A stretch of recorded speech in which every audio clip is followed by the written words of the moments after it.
And boom, clap. The sound of my heart goes on and on for the Free Roam podcast. How are you, Mr. Joe Wow. Raptor?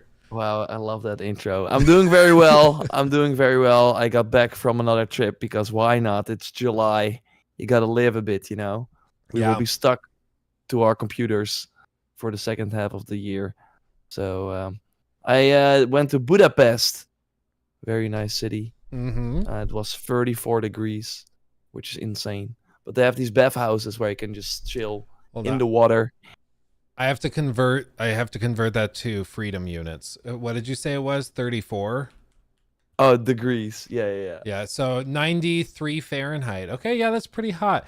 I'm Yeah, that's for the weekend, I'm going to a place which I won't disclose fully yet just for security purposes, but I'm going to a place for a long weekend please don't. where it is 49 degrees Celsius today. So it's going to be a little toasty. Toasty. Why? Why would you go there? Yeah, I mean, there's pools, there's ways to cool down, but it is 120 degrees outside Fahrenheit. I mean, it's ridiculously hot. That's crazy. Yeah. But what is something about Budapest that like an American wouldn't know? What's something that's like a little fun tidbit? Like I could tell you in the city I live, like plastic bags are illegal, so you have to pay 10 cents for a paper bag if you want one. It's illegal to spit on the sidewalk where I live. Fun things like that. What's something fun about Budapest? Wow. Let me think about that. And I was just there for 3 days, so I'm not suddenly this like local person who like knows everything. Well, even if it's like, oh, their McDonald's are called Magujus or something, like that's fine. Just like a fun little thing. They eat nothing but fish. I don't know. they do have like goulash, which is like some meat, but they have like this like we enjoyed the nightlife a bit as well. And they have one of the clubs called Instant, where you have like multiple, it's like nothing special to Budapest per se, but it is like a famous club in Europe where you have like multiple stages, one underground, a few, like they all play different music. So you have like one place which is more like a bar where they play like metal songs. They have a more techno sort of cave area, and then you have a cooler, more modern sort of area where they play more pop songs and stuff. So that was kind of fun, but I will have to think about it. And I want to say one thing for the listeners that have been with us for a really long time, because of course we had the date update. Remember that? Where I would like share if I had dated or anything. Yeah. Okay. It's been a minute, I know. Sorry. Thanks for. It's been so long. Yeah. Thanks. No, maybe stuff happened in Budapest. It was very nice. Ooh. So that's all I'm gonna say. It was fun. There you now go. I'm back in Amsterdam. I thought you looked tired, so there you go. That explains it.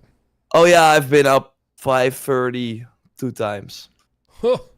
Yeah, no thanks. No thanks for Did that. you know that when you like walk, that's something I learned. I don't think it's like specifically for Budapest, but if you like walk on the street at 5 a.m. and then try to get a hotel, they all say they're fully booked. Oh, really? Yeah. Why? Because they don't want drunk people, I think. Oh. That's what I think. That would make sense, though. I wasn't drunk. I'm not saying that. Maybe. Allegedly. Okay, let's talk about games. My lawyer has advised me. Yeah. But yeah, I mean, while you were traveling, we had, of course, the hotly anticipated drops of previews for Star Wars Outlaws, the titular topic for today's show. Lots of people got their hands on it. Lots of people got to try it.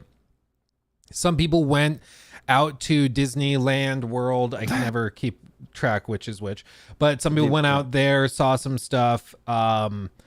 and then other people did remote preview events. It's a pretty widespread, but a lot of people got their hands on it, including yours truly. And did you have the chance to play it yourself, or was it just a member of your team? So Joyce went to the event in LA, like you said. They had like a 2-day event. They flew, I think it was also 2 days, so one day more for press and the other one more for creators. And they really built this insane Star Wars area where you could really go to the cantina and yeah, everything was like Star Wars themed. They even had like Nick's plushies, which of course the companion.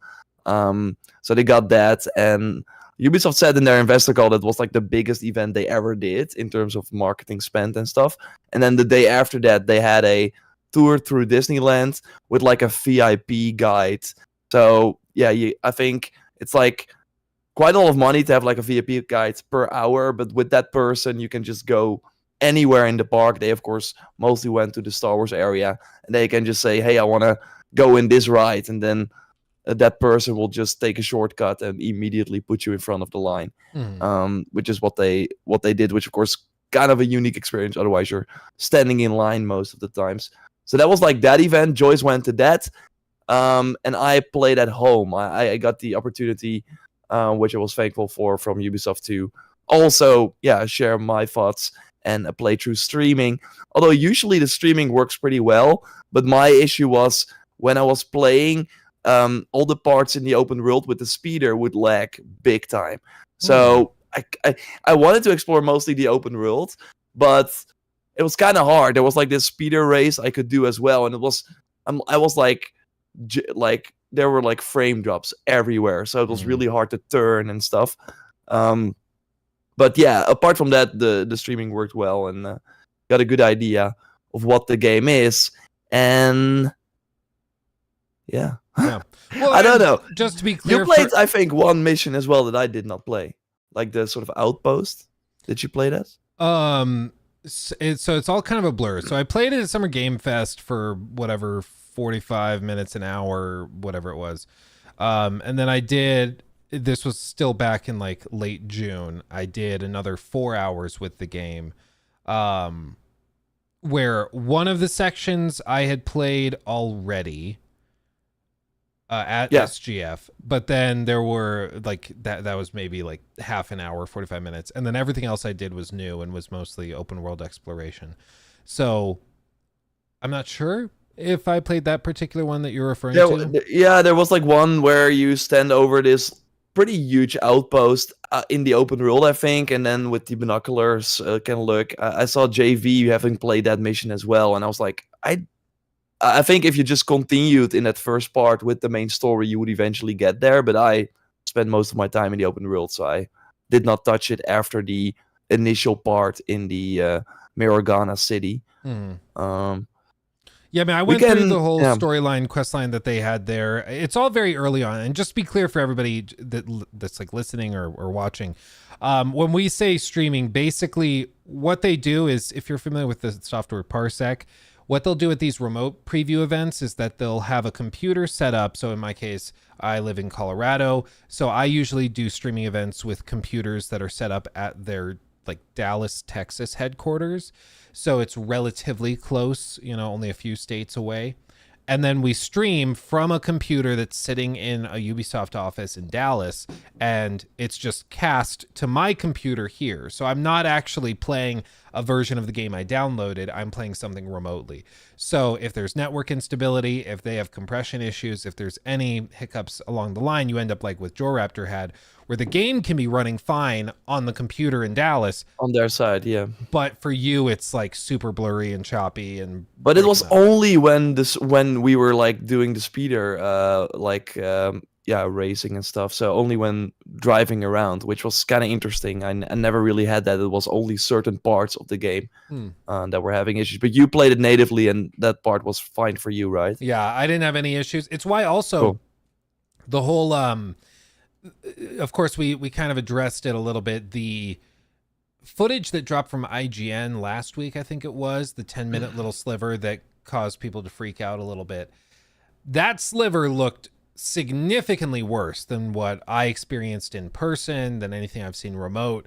The game that I've played, granted, has been on PC because that's what they've offered, but it looked way better than what was shown in that IGN footage. And I think everybody that's tried the game agrees with Ubisoft that. always does that. I really don't get it. Like, I really don't get how, this gets checked and be like, let's put it online. Let's this, like, it was the first gameplay after a long time, and a lot of people were, of course, looking at that. Easy decisions to have that look great, because I have to explain to people as well. It looks way better in person, and I even played it through streaming, but I know from Joyce as well, who saw it with their own eyes, and also at Summer Game Fest, it looks really, really good. But for some reason, they always find a way to, shoot themselves in the foot. Yeah. Yeah, I don't know. It's just all told, the preview events are always kind of hit or miss in terms of tech on the back end. I remember a preview event I went to, or I did remotely, for Far Cry 6. They were trying to showcase a bunch of the co-op stuff they had in that game, and my partner for the co-op just didn't show up, and so they had no prepared means of dealing with that. So I played with like a developer, but the missions kept crashing. It was the whole like was it Army of Two, because then you cannot do anything. The whole thing was just like, I'm sure this is fun when it's working, but everything's going wrong. And it's not even their fault. You're playing It Takes Two solo.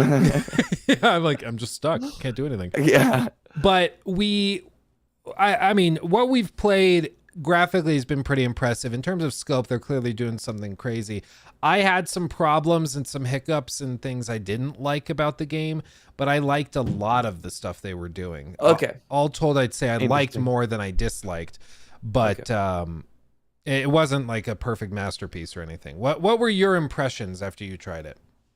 I want to first thank Brandon for the super chat here. Appreciate it a lot. What faction are you guys going to side with? Also, is the speeder combat on land in the open world rough?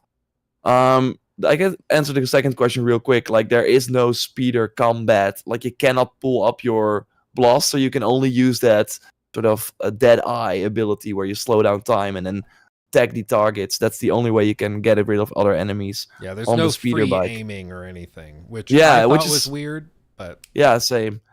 That was weird for me as well. And what factions are you gonna side with? That is immediately one of my.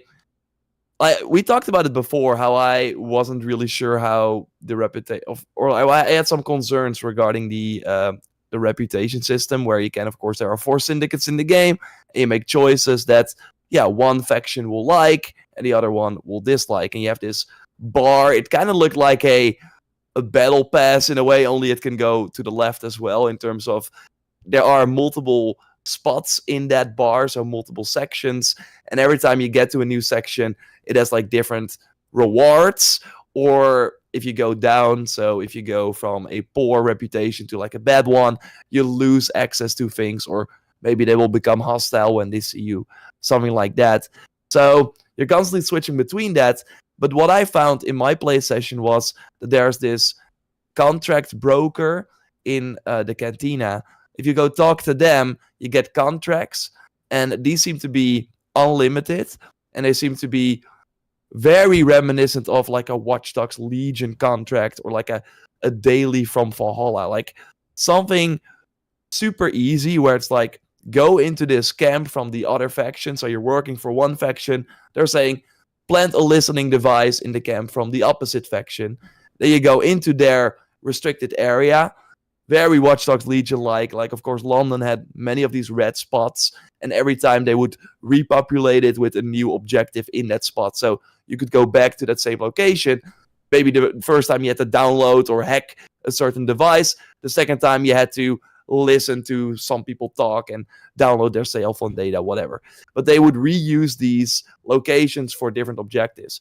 And that's what they're doing here as well. So I had to go to the Ashiga clan location in Kajimi, which the snowy city, plant a listening device, and grab a sort of data pad for 2 separate contracts. So really easy, pretty boring.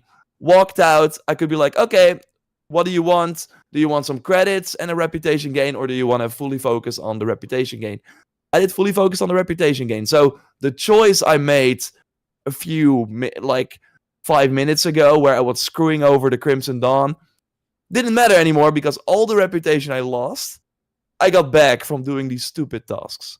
And that is where I was like, I can already see how this is gonna go. Where, sure, if you really are not gonna engage with that contract system, the choices will matter, and it will be fun to have a hit squad come after you if your reputation is very low. So then, for example, if you go do a mission, you run out of a cave, suddenly there are enemies from that syndicate waiting for you. Hey, you screwed us over, blah, blah, blah. But it's very easy to game. Like, I'm missing the impact if I just do a few simple tasks for that faction, they will like me again, and I can walk into their turf again, maybe get their secret special gear or whatever that you get when you get really liked by them. So that part of it, I was already like, I already know this system. I've seen it before in other Ubisoft games.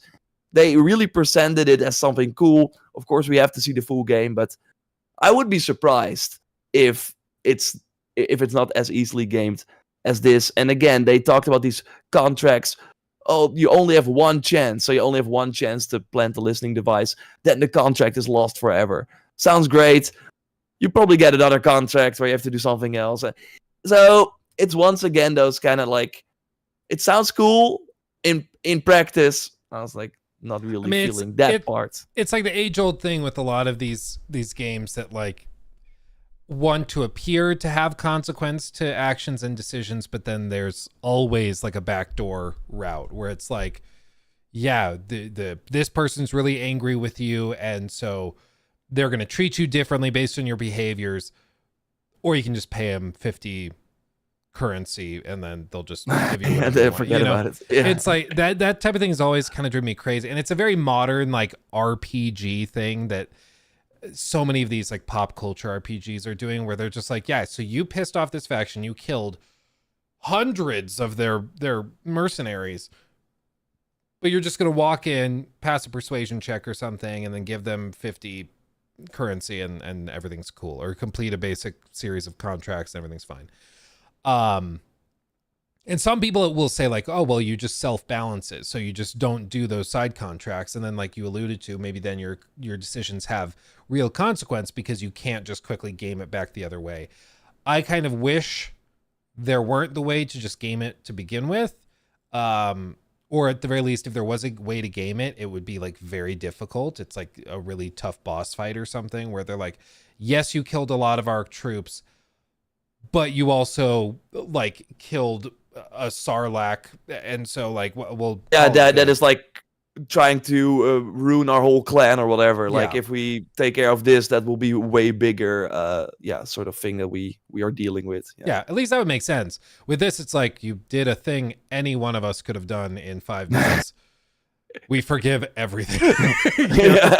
It's like, yeah, and it's just like those contracts. Like I'm immediately seeing the underlying systems where we now every city or every open world will have these areas that are in control by one of the syndicates. So when you get a contract, it will be in those 2 areas, and it will just think of a new stupid thing that will then suddenly highlight in that area. So you're probably going back to the same areas over and over, which I hope is not true. But again, I've played these games so many times that I kind of know what it's probably going to be. But I don't want to focus too much on that. It was just kind of it sounded so cool, right? And yeah, it seems maybe not as cool in practice. But what do you think of the open world? You do, of course, discover that yourself as well.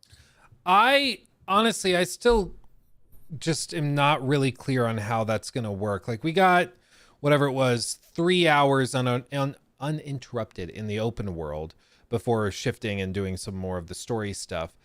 And I just think like, I saw some people comparing it to like Red Dead Redemption 2. I saw some people comparing it to to like I saw one guy on X who was like, it's like Elden Ring. It's so open and fair. Like you just go look wherever you want. I was like, at this point, I think we're just saying stuff. And Red Dead Redemption 2, it's like, oh, because you have a blaster that is similar to a revolver.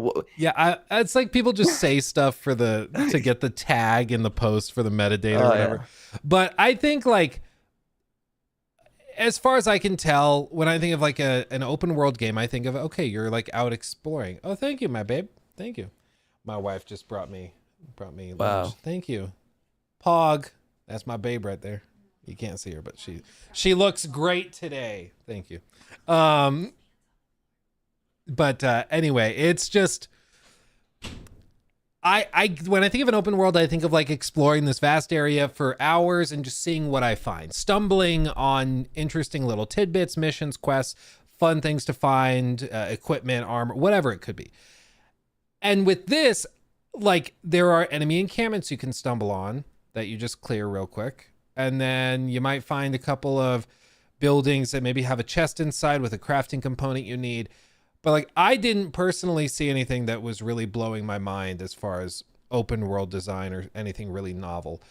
There were like little side quests that had stories associated with them, which I appreciate. It wasn't just like, help us shoot these creatures which are attacking us. Thanks, mister. There were stories associated with them.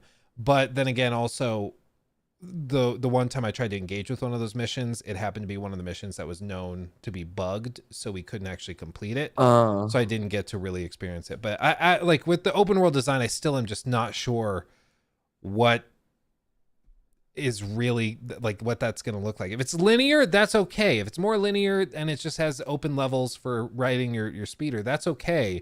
Just don't tell me that it's a big vast open world when that's the first open world Star Wars game, right?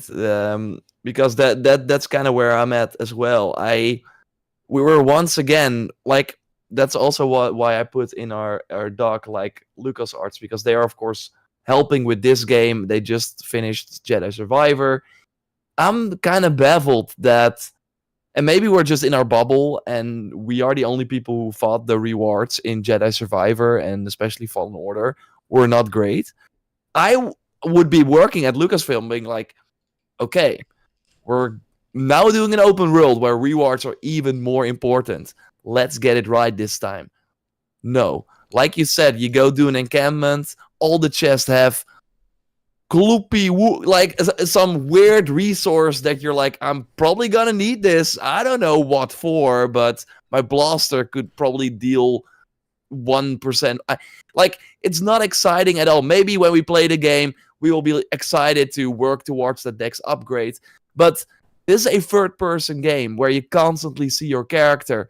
What is more exciting than new outfits or actually like a cool unique weapon that you can only find if you look in that corner? And maybe that's in the game, we don't know, but so far we've only seen Kay, of course, walk around with the blaster. But to me, there was nothing. I was like cruising around for 2 hours. I found one chest or like a leg pants that had like a different color and a perk where I was like, yeah, I don't really need it. And that was it. That was all the exciting quote-unquote loot that I found, apart from more credits. And yeah, so I'm once again being like, okay, but isn't that like one of the pillars for an exciting open world? That is, if you compare it to an Elden Ring, that is one of the reasons why Elden Ring is so exciting. Sure, you find cool enemies that you've not seen before. You come across really cool locations that you're like, whoa, I didn't know this was in the game. But it's also because, you know, if I search that location, if I go beat that boss, I might get their weapon. I might learn this new ability that I can use. And we already know that this game won't have any of that. So I liked cruising around. I like the world events they have. So they have some bigger ones where you see a ship in the distance and like, oh, what's that? You go follow it. Seems like the Empire is infiltrating a pirate camp. So you can like choose to engage. And then, yeah, you get the treasure from those pirates, which is once again maybe Quantonium Belusium. I don't know. So I was just not really feeling, sadly, the open world, and that was kind of what I was still hoping that this game would give. And maybe I'm also like believing a bit too much in the fact that Ubisoft must know that at one point they have to evolve a bit, right? And their events, like, you could argue that their interactions, they were quite fun, but they are kind of similar to the Valhalla Mysteries in a way, I felt. But it's kind of cool that it's, of course, Star Wars related now. The speeder race, every open world game has a race. It makes sense to have that, but then also have something new, something I did not do yet. The empires at like Lookout Towers, they were the same. They were all the same. So I'm like exploring this open world, hoping that there's something there. I'm just not seeing it yet. And if that's can be your experience in 2 hours, then yeah, I don't know if I should remain optimistic in that regard. And there are totally things I did like, but especially that reputation system and the open world was something I was looking forward to the most. And those kind of let me down after playing. Sure. I mean, rewards in open worlds are crucial, because you're right. I mean, you'll find the Gibble Smack Stone, and then you find a Star Giblet, and it's like, okay, I feel like I should be excited about that, but it's not anything anybody will recognize. I did find, so in my session, I found like a new belt for Kay, found a pair of pants and stuff. But like over 3 hours of exploring to find 2 things that have visual changes, that's less than I would have expected. Now, what are those visual changes? Yeah, and they're always like very, very minor. You might not even notice them. And it does seem that during the story, there will be times where you get totally different outfits. So like when you're, I forget the name, whatever the snow planet is, when you arrive there, you're going to be wearing, of course, winter garb and a coat and everything. So they clearly are going to give you some cosmetics as you play through the story, but to what degree those will be interesting is up in the air. As for other things to find while exploring, I mean, they've made it pretty clear you pretty much just have the blaster, and then you have modifications and things you can alter with it that are probably gated to certain points in the story. Beyond that, there's upgrades and things you can do, but I also am trying to find what that hook is that makes you want to go out into the world to explore it and put the story on hold. And I just personally haven't seen that yet. Maybe it is just like, oh, well, it's mainly for completionists. Like there's stuff to find, but it's not going to like really be worth doing just for its own sake. It's to get the trophy. And there's lots of games like that. Honestly, I think the games that are like that don't typically try to sell themselves as having a really interesting open world. But again, we'll just see. It's tough to tell based on a vertical slice of a demo. Yeah. But a lot of other games that have amazing open worlds within a vertical slice of a demo, you can tell. You immediately notice. Yeah. I mean, we did see like some side mission objectives in the open world. So there are missions you can pick up at the city that are like go into the open world to find this location. So I did not try those. Again, I just wanted to see the raw exploration. So maybe when you go to those spots, you might encounter something cool while going there that will catch your eye. So maybe this game is best played just focusing on the objectives instead of cruising around without anything that you're maybe looking for. Again, I really feel that also with the story, I still don't know what it is about. We know Kay is a scoundrel. She wants to pull off the biggest heist the galaxy has ever seen. Okay, but that was like in the first press release. We learned that. I played this game in total 6 hours. I still don't know anything about why she's doing that. Is there some actual emotional thing going on? Who are these other characters that she talks to on the radio? I have no clue still. Still holding on to that. Like Jedi really nailed that feeling where, yeah, your crew was getting bigger over time. You really grew attached to them. And then by the end, you were really like, oh my God, I love these characters. We went on such a cool adventure. You can't get that in a preview session. So maybe there's still something there. I hope so. I agree with the narrative point. I still am not really sure what's going on, because they allude to Kay stole the ship that she flies and that was a treasured possession of somebody. But it's still like, if you can't explain something relatively quickly and easily and explain like the stakes and what's happening, it's kind of hard to get excited about it. And with this, it's like, well, you're gonna do a heist to get your freedom and like pay off your own bounty or something. And it's like, okay. But the story seems to have a lot more fluff around it than just that. There's lots of other stuff they've shown. So that's a big question mark too. Yeah, still, yeah, for sure. And we have Alice here also with a very kind super chat. Thanks for that. Can Outlaws scratch our Starfield itch? And I feel that is also something that really, I think we just have not felt the scope of this game yet, because all our play sessions have been, there are 3 saves or 2 saves that we made for you. We just go play the first one. Oh, now you're in this part of the galaxy. Boom, now we load up the second save after finishing the first one. Now you're in this part of the galaxy. I really hope that this game will click together when you are controlling that spaceship yourself and are really like, I can go anywhere I want, but I want to go here and that's going to be fun. Or I want to focus on this and that's going to be fun. Instead of being kind of stuck on this one planet for this session, because that's kind of what we have been doing. And that's where I'm kind of like, yeah, why did they not give us that?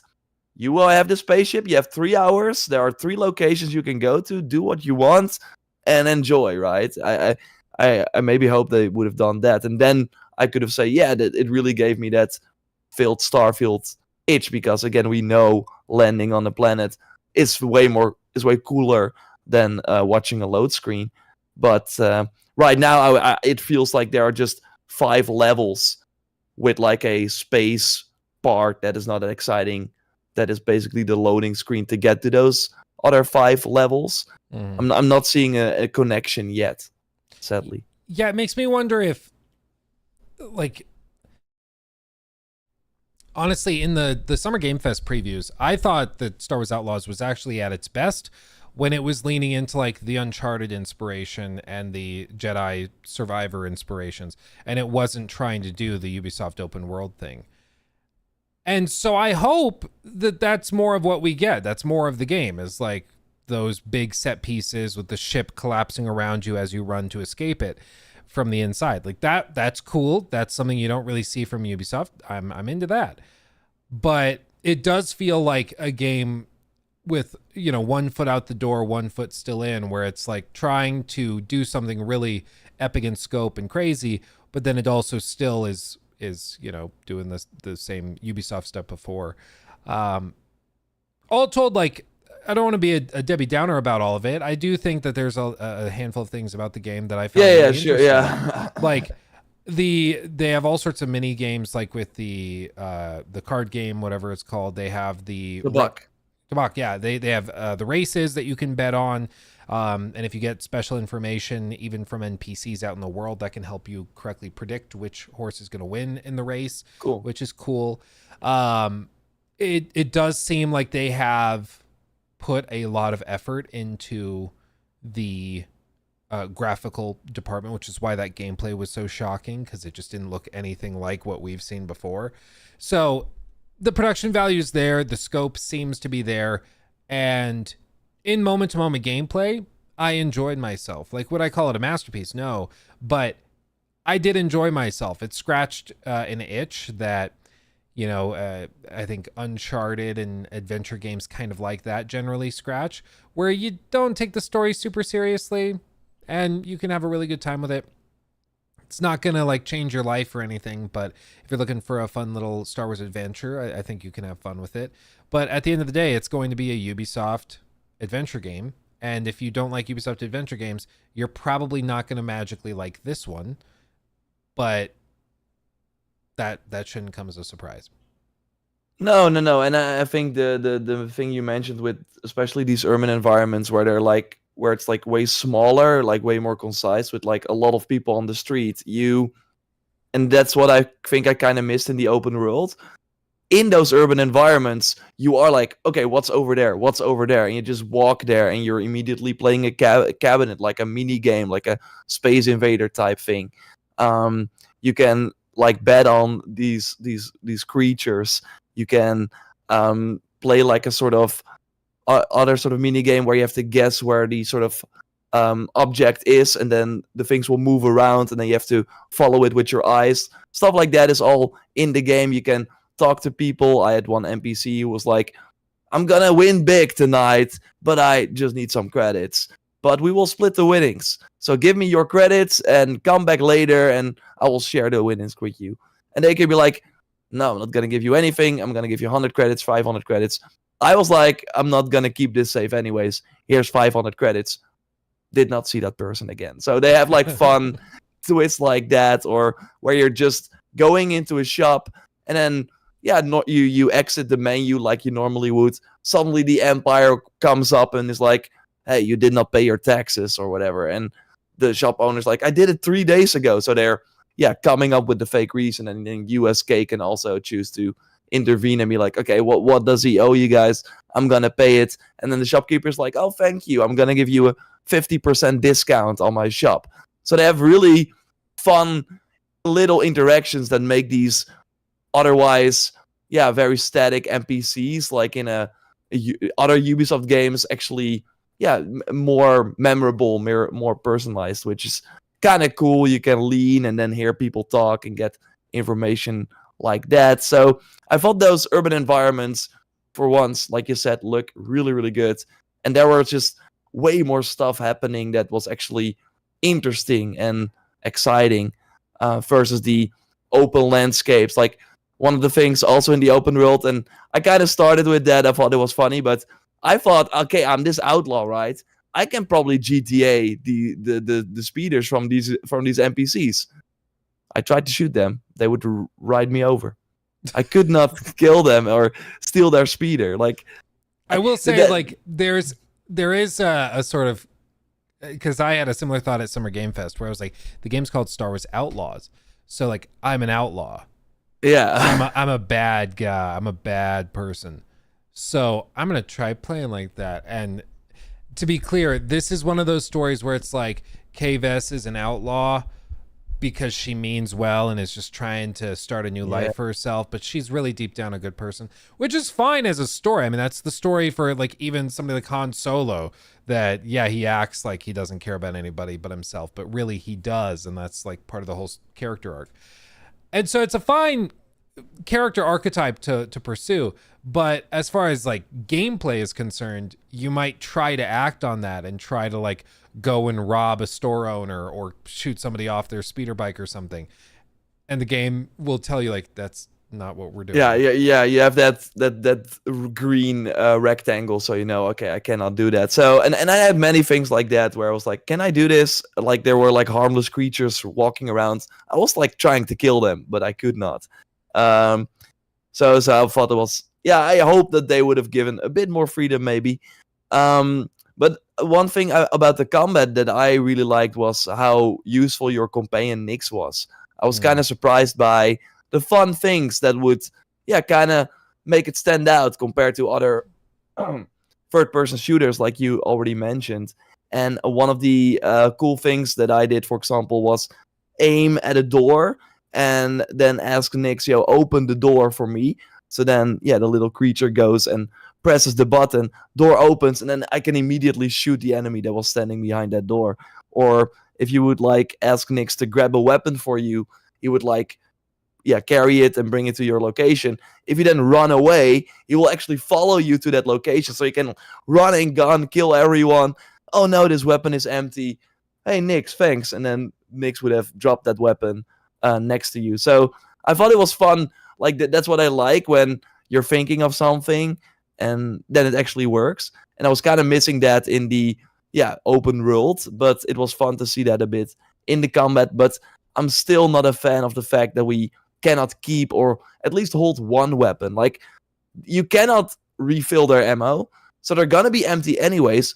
Why is Kay not allowed to have a sniper on her back or an extra assault rifle? Like, why does she not have the belt for that? Or for me, I like this sort of thinking ahead aspect that some of these games have, where I'm like, I mean, even Uncharted, stuff like that has as well. You're constantly switching out weapons because you think, okay, maybe for the next encounter I can use that.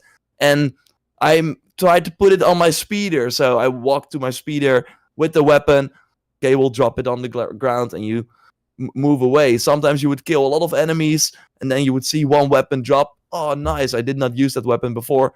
All the enemies were already dead. How can I cannot use this weapon anymore. So, or maybe they add that post-launch. I feel that that's maybe, if the feedback is very loud on that, they might at least give us an option to put it on the speeder. But that for me made every combat encounter very samey. I would walk in, shoot people with my blaster because that was all I have. Look around, oh, that enemy dropped a rifle.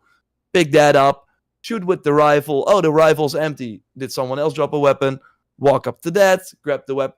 So you're really, you can't really strategize. You're really, it's what the game throws at you at that moment. And I can see why it kind of fits maybe the scoundrel playstyle, but for me, I didn't really like that aspect. Yeah, I mean, with all of this, at the end of the day, for me, a lot of these games come down to just gut check. Like, did I have a good time? And especially at the end of a preview event, would I want to play more? If they were like, you can play for another 2 hours, would you like to? There's been preview events, like I did that one for Skull and Bones.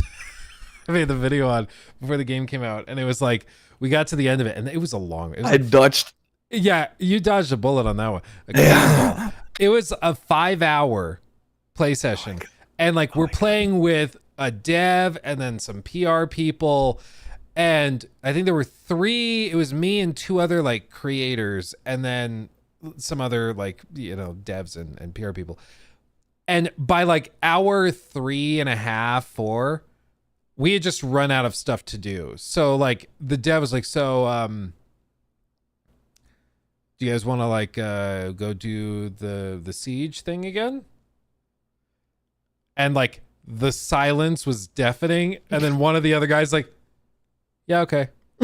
No. And so like we went and did all that, and that was a session where at the end of it I was like, I am done. Like this was a lot, and even it sounded like the devs were even like, can I go home now, please? So there have been plenty of games where I've done preview events, and at the end of it, you're like, oh God. Or you're just tired, or you're like, that was good, that was fine, but I want to go do something else. With this, I actually wanted to continue playing, and part of it was how it was paced. They ended the open world adventuring right as you get an unlock for your ship, so you can start flying that around. You can start experimenting with space combat and the flight.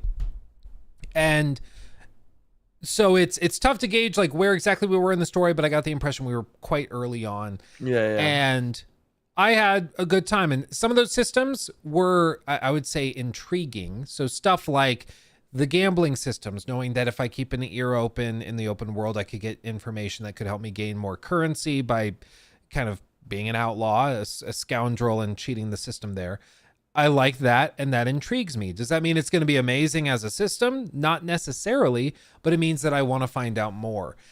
In the same way that like seeing some of the footage of some of the side quests and stuff where you can go and explore a Sarlacc pit, or seeing that there's actual like, worms crawling in the sand as you explore on your speeder bike. That's interesting. Yeah, that looks cool. Like, okay, so is that a hazard? Are there going to be monsters you run into while exploring in the open world? Or was that just something as a one moment like set piece? Yeah, that seemed like a 1 moment set piece. That's the kind of my first time you go into the area. I think that's my prediction. Yeah, and so like there's things about it that pique my interest and get me like, okay, I want to check this out.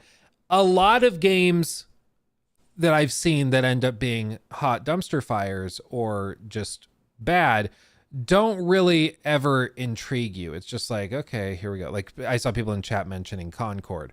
Like with that game, it's like, okay, yep, played it. Still not delayed. Still not. I think they're doubling down, dude. I think they're doubling down. No. I still think they have time. They're gonna delay. Everybody in chat, what should be the stakes? If they delay it and Joe Raptor's right, Joe Raptor gets something, but if they release it, you get the game. I'm gonna buy you the game. Yeah, the other person has to buy them the game. That's good. And you wouldn't have to buy the game for me because it will go free to play. So Yeah, that's exactly. Yeah. It'll be shut down. You won't even be able to boot it.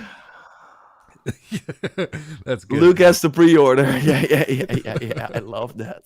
It's just no. But that's weird. If they delay, Luke has to pre-order. Like again, I think you're then pre-ordering a free-to-play version. Has to do with 12-hour stream playing. Oh god, dude. Oh my god. I'm gonna jump off a building. It's just we'll see with that one. But like that's an example of a game where there's just not a lot of intrigue. It's like you play it for half an hour and you've pretty much seen what you need to see to know what the game is. I think if anything, a lot of our frustrations with Star Wars Outlaws that we still have are just remaining question marks or things that we'd like to see more of to get a better explanation. Because if the combat really is just a blaster with a couple of different variants and that's it, but you can pick up some guns a la like Uncharted 2 and 3, that is going to probably get pretty samey and old by the time we hit hour 20. Like it just will. That's how this works. Maybe the game is shorter than that, but I mean, that's probably going to be pretty stale. But we don't know what we don't know. And that's the tricky thing with this stuff is that you can look at a game and be like, almost certainly there's going to be more and there's upgrades and abilities and stuff, but we haven't seen those. So it's just I went hard through to all the gauge. menus. I don't think it's there. I've covered these games for a long time. I don't think it's there. But then I again, want to hold on to hope as well. I had a draft of the video done with menus and stuff pulled up, and they told us that the menus and things had pieces missing, so we weren't allowed to show any footage of the menus. So it's possible that there were things that are going to be in the final game in the menus that, you know, whether it's upgrades or other stuff. I don't know. Yeah. I still did see menus in other people's videos, so... Cheaters. Yeah, I know. I had the same issue. I like this one. Luke has to make a side channel dedicated to everything Concord.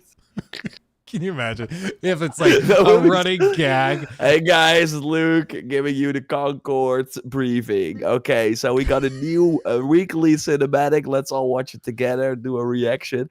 Oh, whoa, it's 90 seconds. It's so great. 6 months later, the game's dead. No more updates. Yeah. Today's our weekly Concord update. There's no update.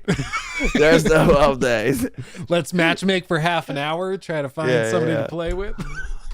That's amazing. Oh, yeah. I do like that there should be a stake, but I don't know if I... Yeah, they'll get permanent bragging rights or something. I don't know. We'll figure it out. But I mean, all told, I'm intrigued by it. 53 nights for the flying the ship. Can you actually fly to stuff, or is it sitting in the same spot like Starfield? No, you can actually fly. I think in my gameplay footage I have it.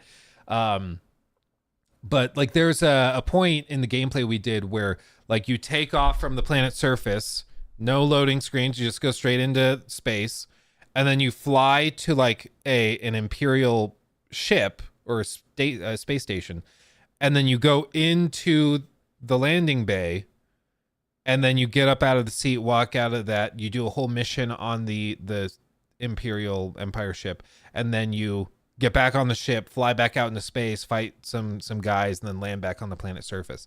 So it's not like, you know, Starfield, you can actually fly stuff or fly places. If you are going to jump like light speed to a different planet, you kind of select it on this drop down thing, and then you warp, and again, no cutscenes, it just kind of does its thing, and then you arrive and you're there, and then you select where you want to go. It's not a No Man's Sky, it's not an Elite or a like a Star Citizen, but I think it's a step above Starfield, but a step below those in terms of fluidity. Yeah. That's my... Yeah, I don't know. I really wanted to enjoy my time with it more, and I'm just holding out hope that everything... Because sometimes that happens, that a preview, because it's just weirdly structured, but then when you... Like, I just really love building my own character and seeing that progression, and with these previews, you never really get the sense for that.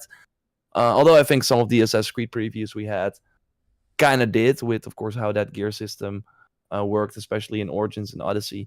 But yeah, for this, I don't know. I hope that there are cool enemies that surprise me, that actually make me think a bit different, because we saw these enemies with the walking shields, which was kind of cool, but you can just use that dead eye ability to insta kill them. So I was already like, okay, Yeah, I that hope is there's more an easy enemy way to get rid variety. of that. Because if Yeah. it's just waves and waves of humanoids, it's going to get old real fast. Yeah, Just and then as it did with Uncharted and those games back in the day, a decade ago. I mean, yeah, I always felt with Uncharted though, especially when I was playing. I played 3 once through the whole like game on hard, and that's when I really had to. Okay, the enemies over there, I have to kill them first. Like I really had to kind of pay attention to that.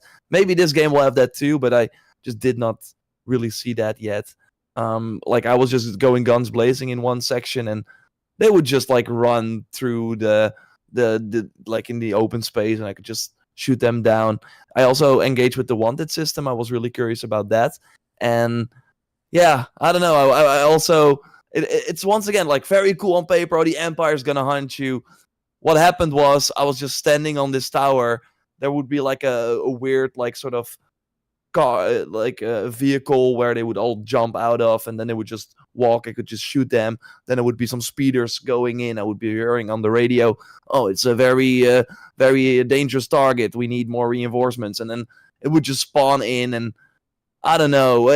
I wasn't really like being like, "Oh wow, I'm really this is really a threat." The only downside was that they did not drop health potions, so if you were get hit at one point, it was just over. Again, I just hope that everything falls into place, because I want to love this game, because I do think the world that they created, and I liked Kay actually in terms of like quirky remarks. It didn't take itself too seriously, which is something that sometimes really happens with Star Wars. So I was like kind of liking her approach to things, and also how in these small interactions you have with the NPCs as side contracts, they're also not like very serious. So I did like those parts. I hope that will grab me, and that just starting fresh, really experiencing this game as they had intended, will hopefully convince me that, hey, it's actually systems do actually work. Right now, though, after 4 hours, I was like, I think I've played this before, but now it has a Star Wars skin, and I don't know if I'm gonna be excited. And yeah, I've very been well working could on be this. one of those games where it's like, you know, a 7 or 8 out of 10 for somebody who doesn't give a crap about Star Wars, but for a Star Wars fan, it's like a +1. So it becomes an 8 or a 9. And that's kind of what my impression is. Like, based on what I played, I would expect when this thing is fully fleshed out, assuming a couple of things, assuming like that they actually have some like more enemy variety, that they have bigger set pieces and stuff, and they haven't shown us everything that they have already, which is a dangerous assumption to make, because some games, you know, we've seen that before, where the marketing cycle a month out has already shown you the whole game, like Hellblade 2, you know, where there just wasn't that much more to show of that game. But in this case, if there is more to it and they do expand on what they have here, I could totally see it end up being like an 8 out of 10. I think it could also slip if there's some shortcomings. Maybe it's more of a 7 out of 10, but it has, you know, the Star Wars coat of paint, which gives it that +1 for people. But it was not like, after playing it, I wanted to play more, and that's not true of a lot of games. And so I'm intrigued by it. I want to see more. And there's stuff we can poke holes in all day, every day, but that's true of almost every game. It's just particularly easy with something like this, because we really know Ubisoft games quite well. So yeah. Maybe I'm going in with different expectations, where I'm like, why are we not evolving this formula? Like, it really feels like instead of using this game also to push it a bit forward, they're really like, okay, what worked in the past, let's do that again, but in a Star Wars world, but not learn from the previous like games. Like, that did not work in Watch Dogs Legion. That wasn't fun. Let's do it again, because we need a system so everyone can get their reputation up again, etc. But yeah, we will follow it, of course. We're a few weeks away from launch, and yeah, this is kind of interesting. I got this press kit, so we got kind of a scoop here. I'm not sure if people talked about this yet. I did not even talk about it in videos, but I got this press kit for the hands-on, where I got a ton of logos, and I was like, what is this? So we have 3 different logos. We have the Outlaws, which is like the Outlaws logo, and then we have the Bungie Layoffs, which is like the Bungie logo. So we have 3 different logos. So we have the Outlaws logo, we have the Bungie logo, and then we have the Outlaws logo. So we have Star Wars Outlaws Wildcard, and we have Star Wars Outlaws A Pirate's Fortune. And you know what it says? DLC 1, DLC 2. You heard it here first. Free roam podcast exclusive. We got the names for the 2 DLCs. I'm not sure who cares. But again, Wildcard, DLC 1.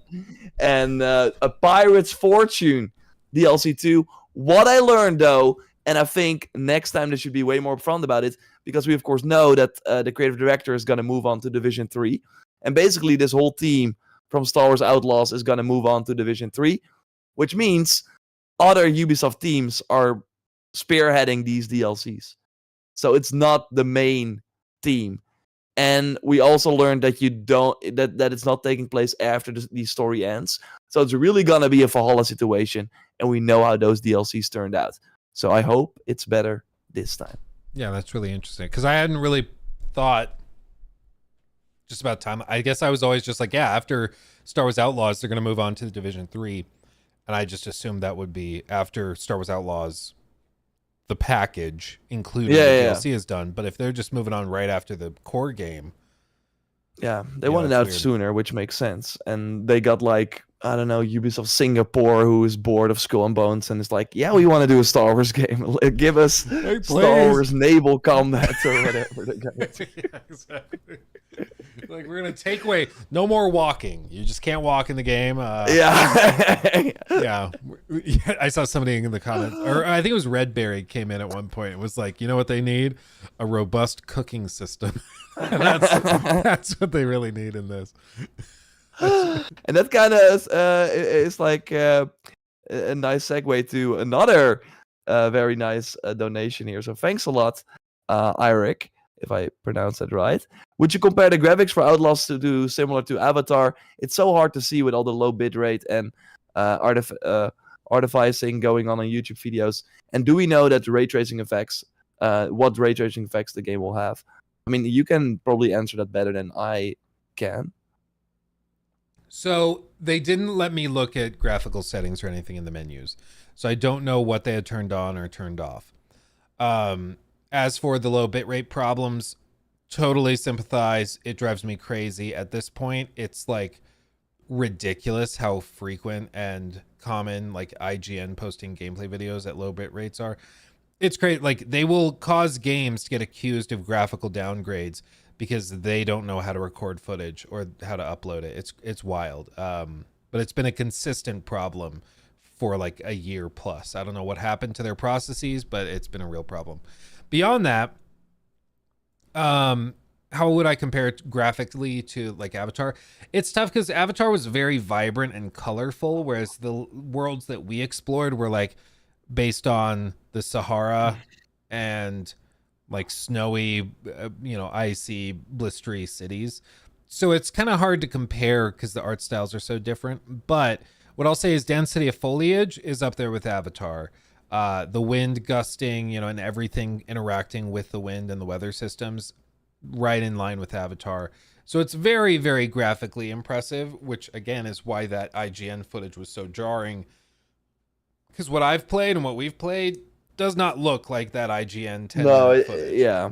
And again, especially the urban environments where you really see a lot of stuff in, like, they don't have to like render the full open world, so you really are in these tight spaces. It looks insanely good. I was really, when we saw that first gameplay, which was last year, right?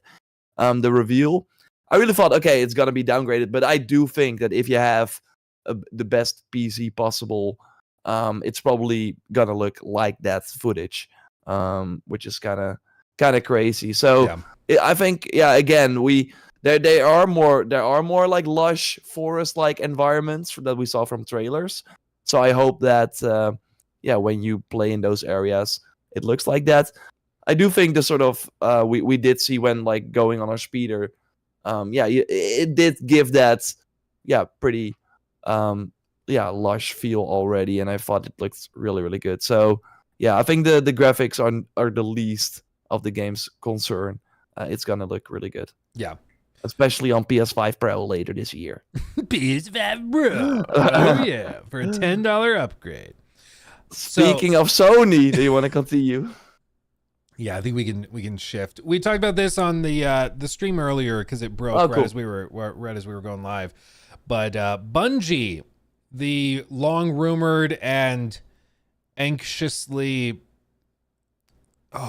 people hope to avoid this, but it just didn't happen.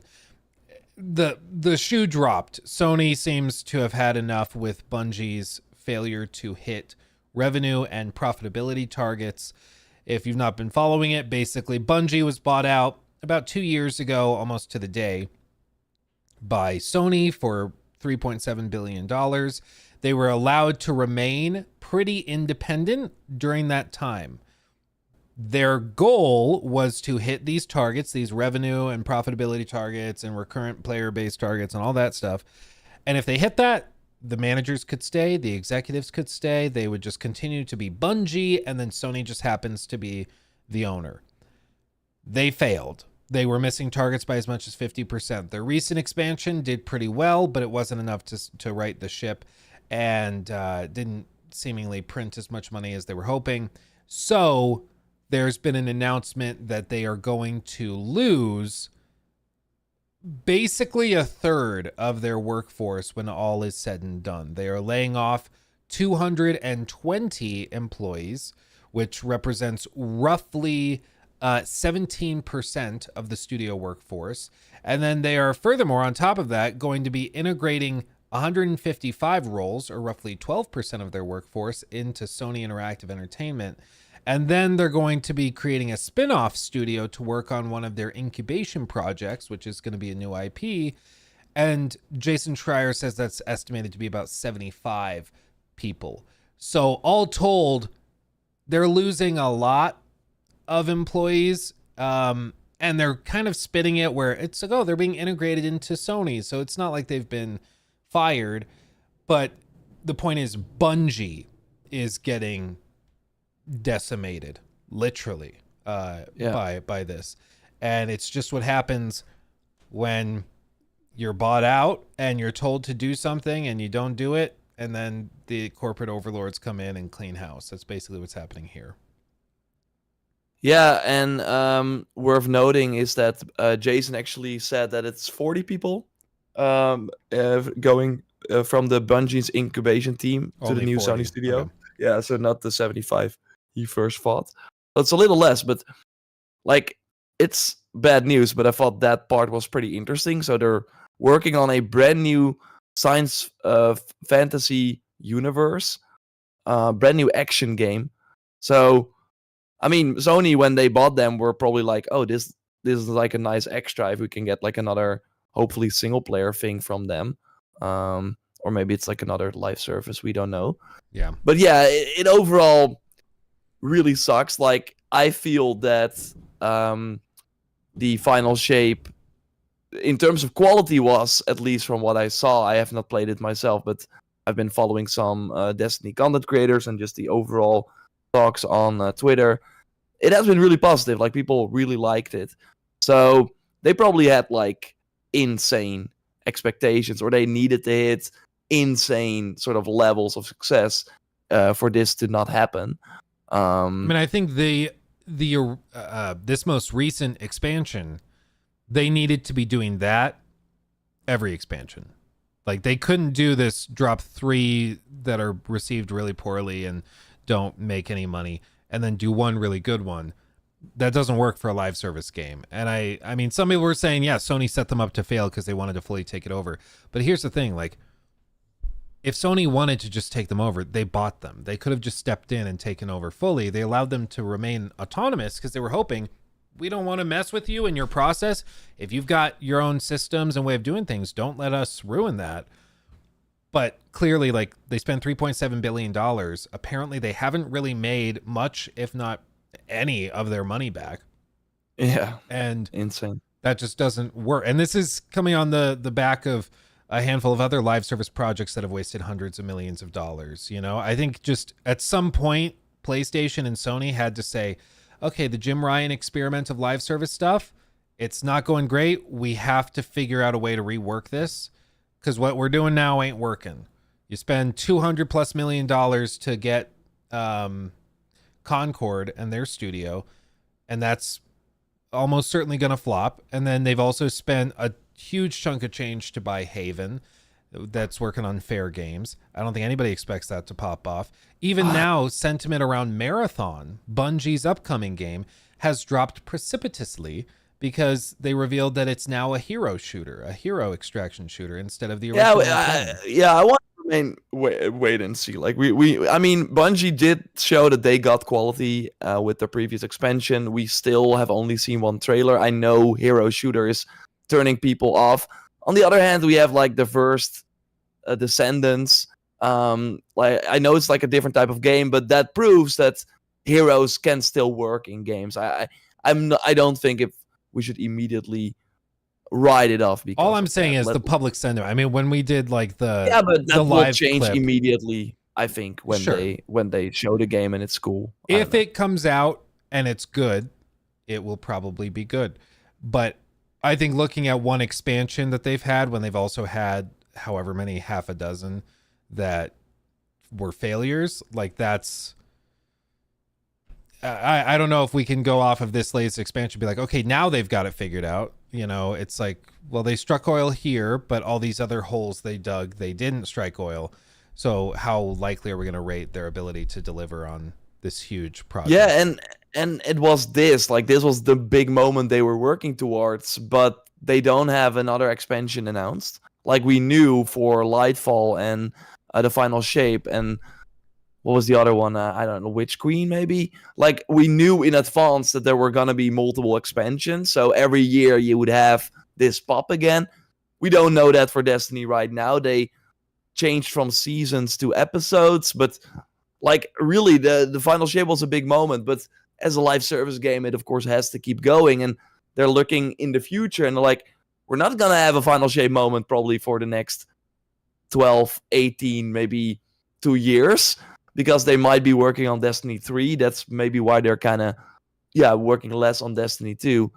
And then they don't know if Marathon will be a hit. So they're in a huge, they're kind of in a lot of trouble, and that's probably where that is coming from. But I thought it was interesting to also quickly read what the CEO said, and then we could kind of quickly touch on that. It just kind of sucks, as always, with these things where it's the people that make the decisions that get to stay, while the people that delivered such an amazing expansion with the Final Shape, I saw people tweet, yes, a lot.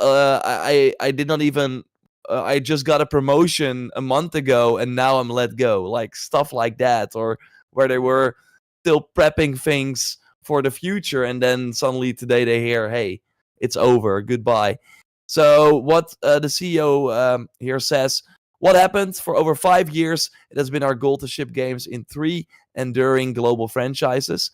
To realize that ambition, we set up several incubation projects, each seeded with senior development leaders from our existing teams. We eventually realized that this model stretched our talent too thin, too quickly. It also forced our studio support structures to scale to a larger level than we could realistically support, given our 2 primary products in development, Destiny and Marathon. So, 3 global franchises, which is interesting. So that's probably that action game that they were doing. They also at one point got like $100 million from Nexon to make like a Destiny mobile game or something, I think. But that, never really came to fruition. So then in 2023, our rapid expansion ran headlong into a broad economic slowdown, a sharp downturn in the games industry, our quality miss with Destiny 2 Lightfall, and the need to give both the Final Shape and Marathon the time needed to ensure both projects deliver at the quality our players expect and deserve. So basically, we were overly ambitious. Our financial safety margins were subsequently exceeded, and we began running in the red. And that kind of, again, is like they made these choices. The people at the top made these choices that were never going to work out, even with the success of the Final Shape. And now they're getting rid of, like you said, 1/3 or a lot of people that, were there still a year ago. So that's crazy. Yeah, I mean, it's just clearly something was wrong. A team of 1,300 people working and they grew a lot relatively quickly while Yeah. Destiny wasn't doing great, which everybody thought was just kind of strange. But I think it's because they just decided to put all hands on deck, really double down, try to go big or go home with Destiny 2 and then Marathon.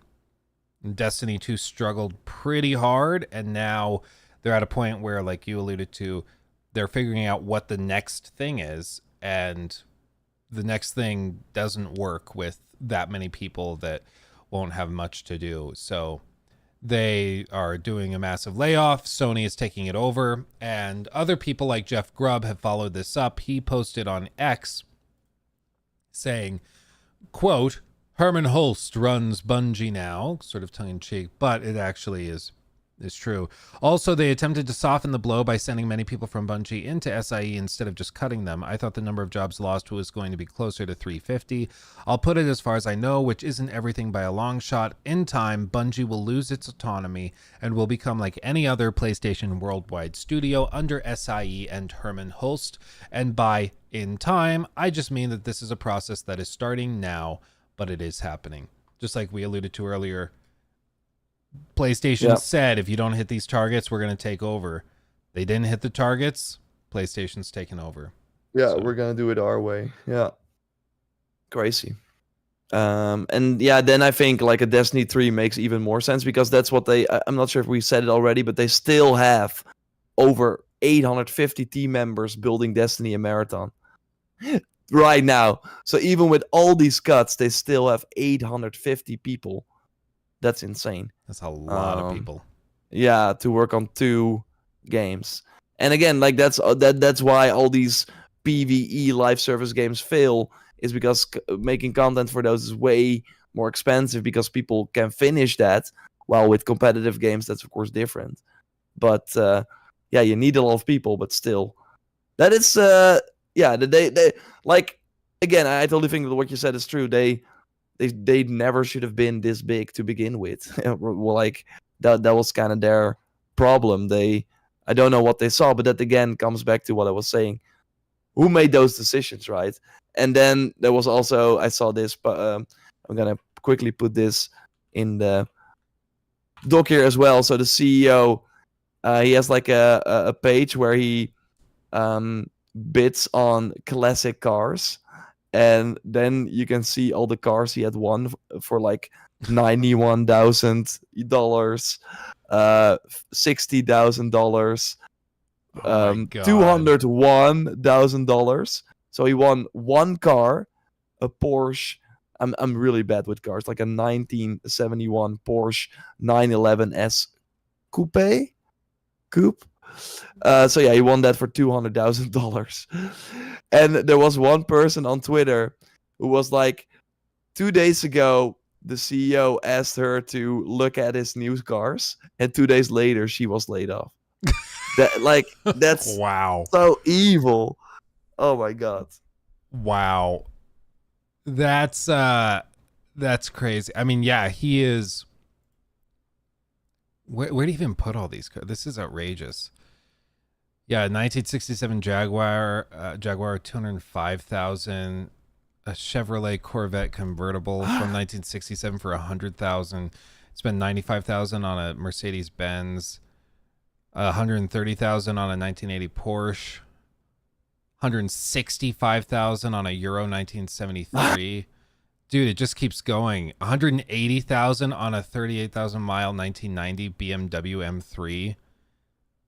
Bro, that's unbelievable. Yeah, that's crazy, right? It's like millions of dollars here. Jay Leno called. Yeah, Jesus Christ. That's outrageous. That hurts my brain. Yeah, it's not a great look to be like, we're really committed to helping our family. Yeah. Our family. It's a dark day. We lost a member of our family. Meanwhile, he's like on his phone bidding on one of these $200,000 cars. It's like, bro, chill.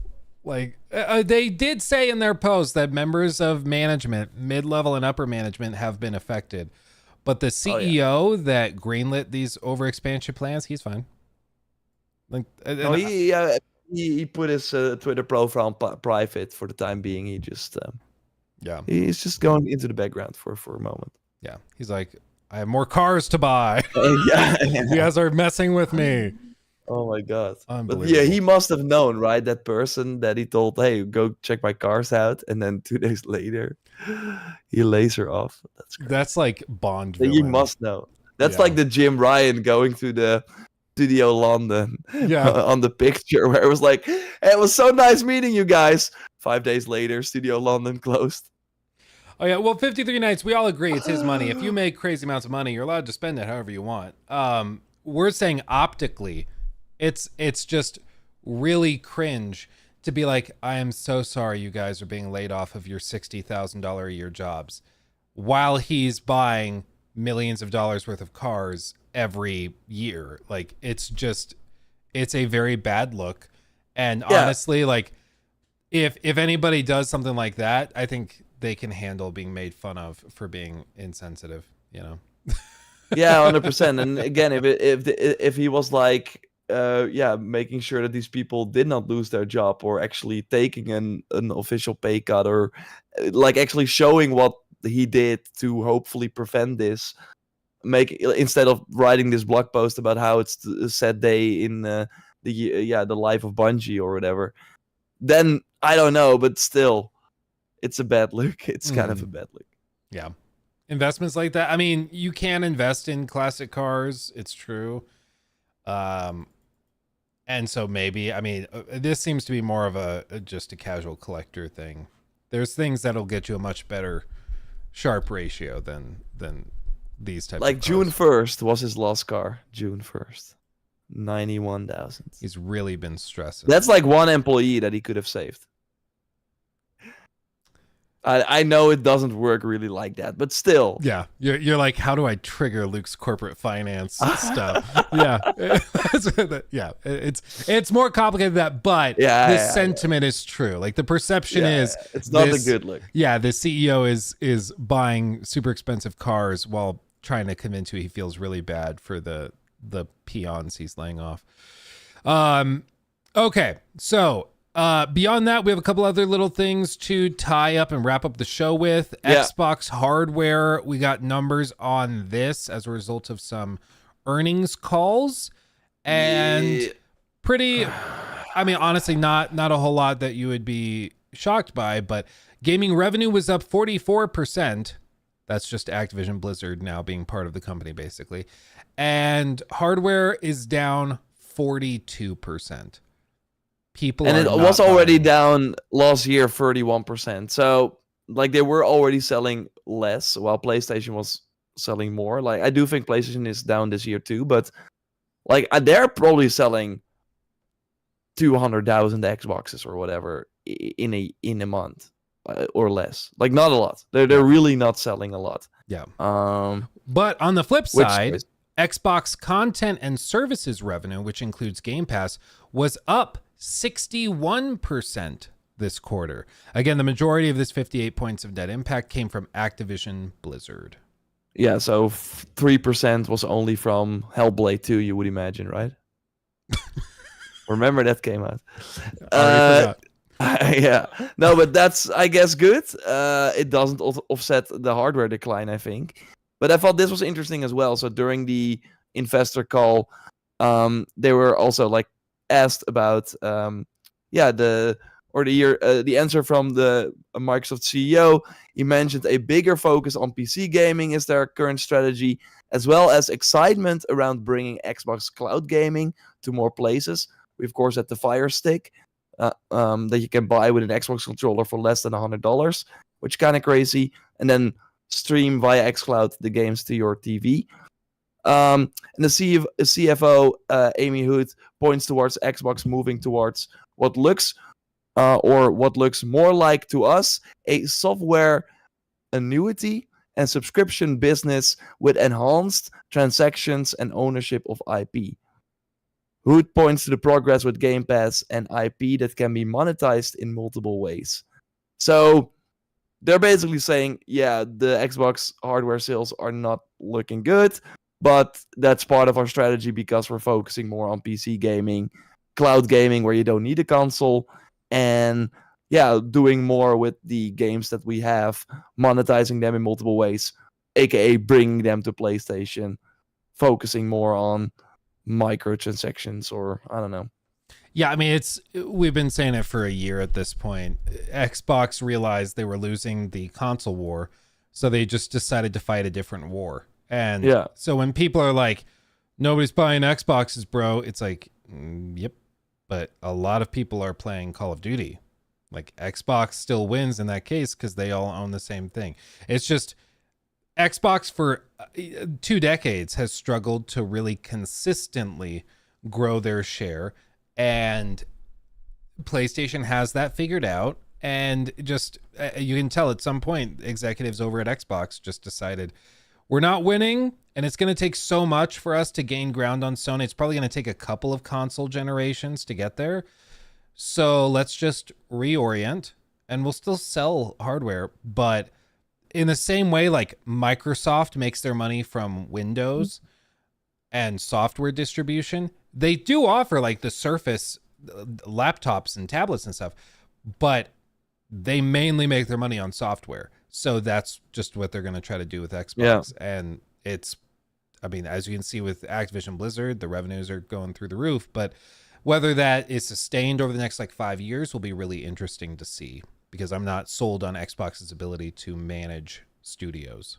Not yet. Yeah, exactly. And yeah, what will the impact be with Black Ops 6 on Game Pass? Will that have a negative impact in the short term but be good in the long term, or be a negative all around, or be positive? We will have to wait and see. But I mean, it's just once again confirming what we already know. We will be playing Starfield on PS5 in the next 12 months. Like Indiana Jones. I mean, they at this point would be stupid to, even with the amazing Xbox showcase they had, it doesn't change people running out to buy an Xbox.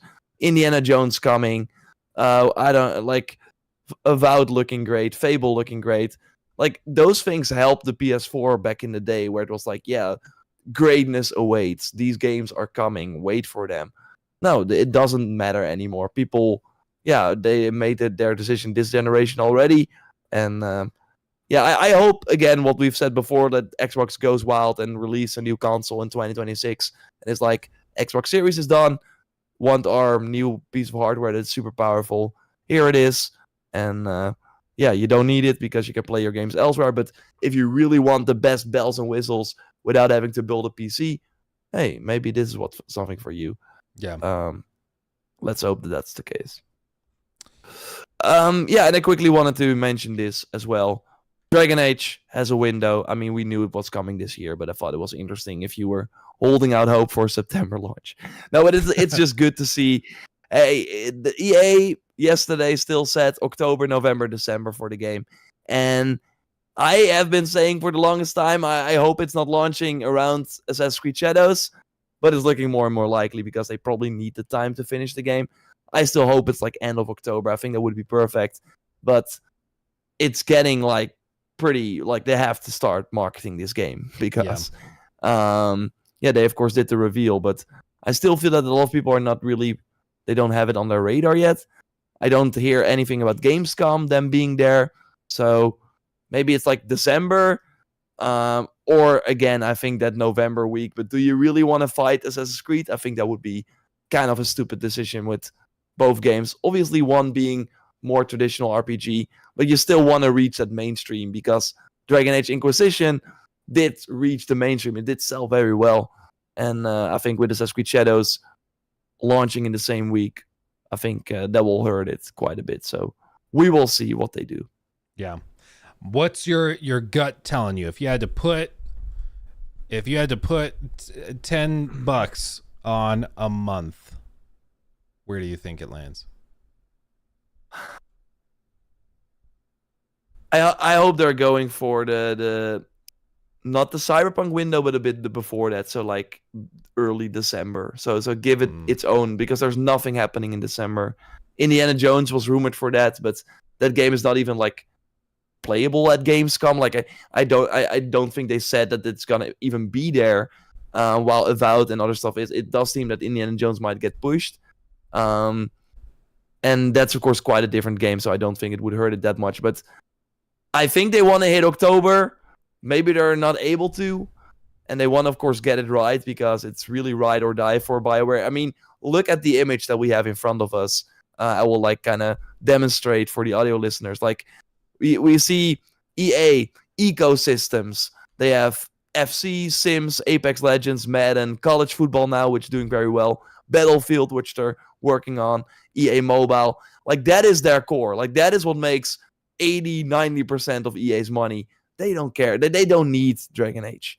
I really think they can live without BioWare because maybe it's a headache for them, cost resources. Like Dragon Age really needs to hit. Mass Effect could, of course, be big, but that game is still very far away. So I hope they give it enough time, but I do think they want it out this year because it's still EA. So maybe December is like the final, like the first week of December is the final way they can go about it. So I would say that week is what I'm hoping. I think going up against Assassin's Creed or launching it a week after, maybe they will do that. So like November 20th or something. But I think they're going for like early December. So like December 3rd, something like that. What do you think? My gut, and this is almost entirely just based on when I saw it at SGF, I thought it looked very polished for a behind closed doors demo. For sure. So my gut, I'm gonna lock it in. We're gonna go balls to the walls. I'm gonna say October 24th because that's a Thursday, which is common for them. So I'm gonna say October 24th is my guess, and that's pretty much entirely because I agree. I think November is probably not great. December, I think not ideal either. No. Yeah, because you'd be marketing on top of Assassin's Creed marketing, and we all know Ubisoft goes balls to the walls for big titles. So I think that if they can get it out October, maybe they start promoting it August, September, and just go really hard with it. I wouldn't be surprised if we saw that. But my gut says October. Yeah, I hope you're right. Because I think that would be a great spot for it. But then I feel when is the next? Like we still only have that one, like that one mission, and a ton of info from Game Informer, but no new gameplay. But yeah, I do think it might be smart for them to be like, hey, big blowout, and it's out in a few weeks. That would be actually pretty cool. But on the other hand, maybe they need more time to drum it up, let people know it's coming. But yeah, we will follow, of course, that game because it really fits the free roam podcast thing we're doing here. And if you type in free roam podcast on Spotify, then you will find the podcast. And we last week I put it in the doc. I wanted to say it at the start of the podcast as well, where I'm gonna try and remember that for next time. But last week we were at 169 reviews. Oh baby. Now we're at 184. Oh god. So 15 lovely legends put in a 5-star review. We still did not crack the 4.9. Like we're still at 4.9. We're still trying to figure out when does it go back up, because we had one bad apple who hopefully is not listening or watching anymore, because that should not be allowed. But yeah, if you want to rate us, want to help us out, go to your Spotify mobile app, Free Roam Podcast, hit those 5 stars. We will be forever in your debt, and we will then continue making the show and see if Concord gets delayed. Or not. Probably will. I would just want to see you make that Concord channel. I would love that. But we can. It would be funny. It would be. If there was like unlimited time, I would probably do that. There is gonna be someone who's gonna make a Concord dedicated channel, and I wish them all the best. I really wish them all the best. There was one guy I saw that tried to make a dedicated TikTok page for Suicide Squad Kill the Justice League. Oh, nice. And he was like particularly toxic. Like, I get it. He was excited for this game, and then everybody was bashing it, and so he felt attacked. But he was like calling people pretty horrible names and stuff in his comment section, because they're like dead game, and he was like, oh yeah, well I looked at your profile and your daughter looks like a gremlin. It's like, bro, calm down. It was crazy. I wonder if that's still up. Oh man. Anyway, Wow. great show. Have a wonderful weekend now that you're not somewhere that is 34 degrees. While I head to somewhere that is inhospitable to humans. I hope you're like, I hope you don't get burned or whatever. That next time we do the show, you're like completely red. Yeah, I'm gonna be like sitting in the chair, and it'll be pure darkness, and it's gonna be like, I don't even have the lights on; they burned. Oh man. Yeah. But anyway, thank you everybody for watching. Thanks for hanging with us. Thank you for the ratings on Spotify. Thank you for the thumbs up on the podcast here on YouTube. Thank you just for listening. We appreciate you guys. Yeah. We'll talk to you soon. Thanks a lot. Hugs and kisses, everybody. Bye-bye.